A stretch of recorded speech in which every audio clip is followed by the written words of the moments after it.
tertimpa sebuah masalah atau mengalami masalah, itu cara Bapak menyelesaikan dan menyikapi masalah tuh kayak gimana tuh Pak? Yang jelas masalah itu kan pasti ada. Siapapun itu manusianya, baik itu presiden, menteri, gubernur, bupati, apalagi kepala desa, itu kan pasti ada masalah. Ya selesaikan dengan berpikir jernih, dengan penuh ketenangan, dan karena saya ini insya Allah selalu dekat dengan Tuhan, saya pasti minta petunjuknya yang terbaik, dan setiap pengambilan langkah kebijakan saya pasti saya baca bismillah, dan saya doanya sama Tuhan itu berikan apa yang saya lakukan, apa yang saya kerjakan, apa yang saya ucapkan tetap dalam bimbingan Tuhan. Berarti tidak lepas dari Tuhan ya Pak? Iya. Karena tidak ada manusia yang bisa melebihi beliau, melebihi Tuhan. Artinya ya, kita semua segala sesuatu yang kita serahkan kepada Tuhan. Tapi kadang anak muda sekarang itu kan Pak, banyak yang suka ngeluh tuh Pak. Kayak misal lagi masalah di perkuliahan ataupun di kerjaan, itu kadang Tuhan gini banget sih gitu, ya berat banget sih itu. Padahal itu belum seberapa gitu Pak masalahnya. Gitu. Ya mungkin pengalaman hidupnya belum sampai ke situ. Dan maka oleh karena itu generasi pemuda itu harus banyak bergaul dengan orang-orang yang lebih dewasa. Dewasa dalam konteks bukan dewasa usianya, tapi dewasa dalam berpikir. Biar anak-anak muda sekarang itu selalu dapat motivasi dari seniornya, istilahnya seperti itu. Karena pemuda itu biasanya memang cepat dan mudah lelah, mudah putus asa, apalagi dalam suasana seperti semacam ini, COVID ya Pak ya? COVID-19 ini di mana perekonomian lumpuh, semua akses usaha kita memang susah. Jadi kalau kita tidak cermat dalam mengambil langkah, mengambil sikap, pasti kita akan terbentur oleh sesuatu yang tidak tepat terus. Dan di situ gampang mematahkan semangat anak muda. Iya Pak, banyak sekali. Saya juga ngalamin sendiri soalnya gitu, Pak. Nah itu curhat.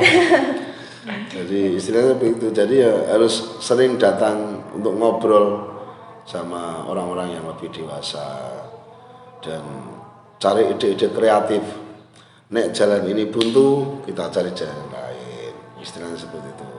Kalau istilahnya dalam lagu itu Pak Haji Roma Irama dulu ketika saya nyanyi itu banyak jalan menuju Roma.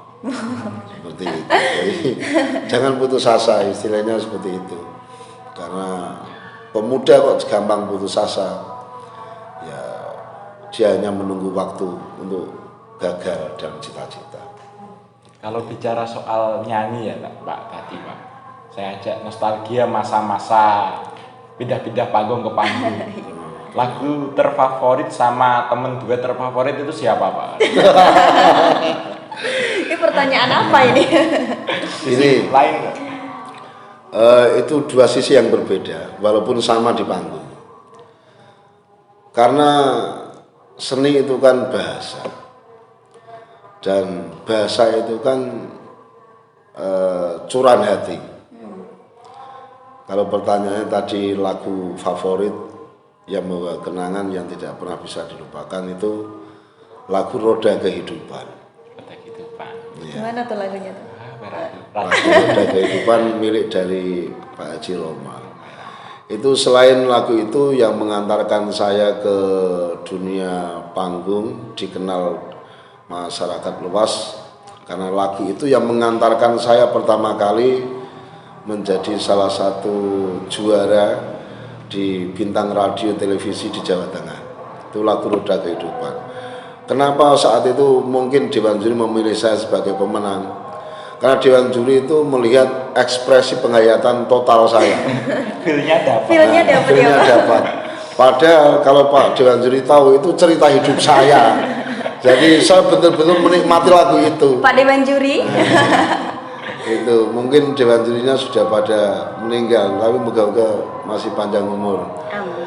Jadi lagu itu penuh dengan sejarah, dengan lagu Roda Kehidupan itu, karena selain bercerita tentang hidup saya lewat lagu, lagu itu juga membawa semangat, inspirasi bahwa kehidupan ini memang berputar. Yang hari ini seperti ini belum tentu besok sama dengan hari ini. Oleh karena itu pesan saya untuk kamu dan teman-teman pemuda itu, jangan pernah patah semangat, karena hari ini tidak akan pernah sama dengan hari esok. Kalau hari ini kita sudah baik, bagaimana kita berbenah untuk esok lebih baik lagi. Karena esok laginya belum tentu akan lebih baik daripada hari ini. Maka oleh karena itu setiap langkah kita, setiap pemikiran kita, ucapan kita pertama harus hati-hati. Kita harus jangan pernah lupa itu doa. Karena kalau saya itu setiap saya berdoa, ya Allah, tuntun langkah saya, tuntun pemikiran saya, tuntun ucapan saya, biar apa yang saya lakukan, apa yang saya ucapkan, apa yang saya pikirkan ini bisa bermanfaat paling tidak untuk diri saya, secara umum untuk keluarga dan masyarakat saya. Jadi pemuda harus bisa seperti itu. Berarti intinya nggak boleh nyerah ya Pak? Nggak boleh. Istirahat boleh, nyerah jangan. Boleh, istirahat boleh. Istirahat boleh, nyerah jangan. Karena ketika kita capek fisik, kita bisa istirahat. Karena kita capek otak, kita juga bisa tidur. Tapi untuk menyerah itu jangan. Karena kehidupan kita belum berhenti. Maka pemikiran kita, pekerjaan kita pun jangan berhenti. Kalau pengen sukses hidup, seperti itu. Capek pasti, semua orang mengalami capek. Orang kuliah saja capek. Capek sekali. Apalagi yang semester akhir ya Mas ya. Apalagi orang kuliah saja capek. Orang pacaran saja pernah capek kok. Oh iya. Pernah Pak. capek enggak? Pernah Pak. Capek sama pasangannya. Bosan. Kan gitu. Jadi intinya seperti itu, Mbak. Jadi tetap semangat untuk teman-teman pemuda, biar kehidupan kita ini berwarna, dan setelah berwarna akan jadi sejarah. Jadi hari ini kita mencetak sejarah baru, untuk yang akan datang kita akan mencetak sejarah baru lagi yang akan datang. Jadi jangan pernah berhenti seperti itu. Kalau untuk seseorang yang paling berpengaruh dalam hidup Pak Romli itu siapa Pak? Berpengaruh apa? Dalam karir, berpengaruh dalam karir itu siapa Pak? Yang membuat nama Pak Romli itu bisa keangkat? Banyak sekali. Tapi saya akan mengucapkan pertama kali terima kasih itu yang pertama untuk Bapak dan Ibu saya, karena sudah melahirkan dan sudah mau berusaha untuk memberikan yang terbaik untuk putranya ini.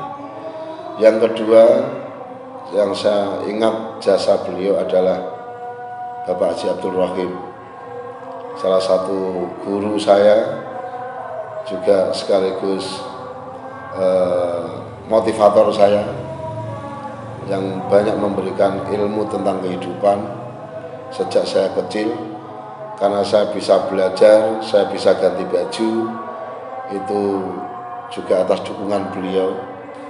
Saya kalau bulan puasa, hari-hari sekolah di madrasah itu tidak punya kitab, yang belikan itu beliau, supaya saya tetap bisa belajar. Yang kedua, almarhum Bapak Makun, dulu juga seorang yang sangat berjasa di hidup saya waktu kecil. Beliau sudah almarhum sekarang, dan semoga husnul khotimah. Amin. Terus di karir saya yang berikutnya, di karir seni saya adalah salah satu kepala studio Suara Semarang, Radio Suara Semarang saat itu Pak Bambang matur suwun. Semoga beliau juga masih sugeng, walaupun saya yakin beliau sudah sepuh, karena saat saya masih usia 17-18 tahun, beliau itu sudah usianya 45 lebih.